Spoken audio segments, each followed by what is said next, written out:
Hi friends, good morning. Friends, మొన్నటిదాకా వేసవికాలం మొత్తం చెట్టు కాకులు లేకుండా ఎండిపోయినవి ఇట్లాగా కనిపించినాయి.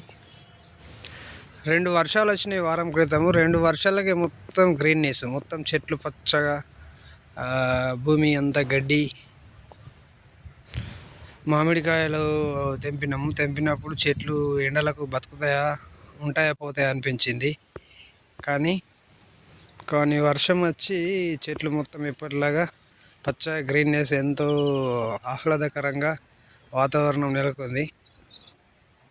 ఇంకో చెట్టుకైతే కలం మామిడి కాయలు ఉన్నాయి, ఇంకా అవి మక్కలే, పండిన తర్వాత అవి తెంపుడే. ఇప్పుడైతే జామ చెట్టుకు ఉన్నాయి కాయలు, ఏసంగి కాయలు జామ చెట్టుకు. పిల్లలు ఎవరు లేరు, అందరూ బిజీ బిజీ, కాలేజీలో హాస్టల్లో బిజీ ఉన్నారు. వాళ్ళు ఉన్న వాటికి ఈ జామకాయలు ఒక్కటి కూడా ఉండకపోవు.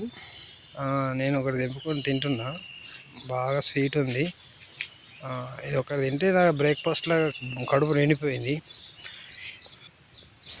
మా ఇంటి చుట్టూలో ఈ పచ్చని వాతావరణం ఎంతో బాగా అనిపిస్తుంది.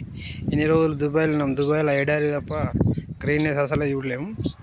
నేను వచ్చి 2 నెలలు అవుతుంది. 2 నెలల లోపల 1 వీక్ నుండి మొత్తం గ్రీన్నెస్ అయింది, ఎంతో ఆనందంగా ఉంది. ఇప్పుడు వచ్చే ఒక 1 వీక్ ఆఫ్టర్ 2 వీక్ తర్వాత వన భోజనాలకు వెళ్తారు. అప్పుడు మటన్, చికెను, అన్నీ బిర్యానీలు ఉంటాయి. ఈ చెట్ల కింద కూర్చొని పచ్చని ఆకులలో తింటే ఎంత మజా ఉంటుందో, అది వేరే, ఆ థ్రిల్లే వేరు. ఫ్రెండ్స్, ఈ వీడియో నచ్చితే లైక్ చేయండి, షేర్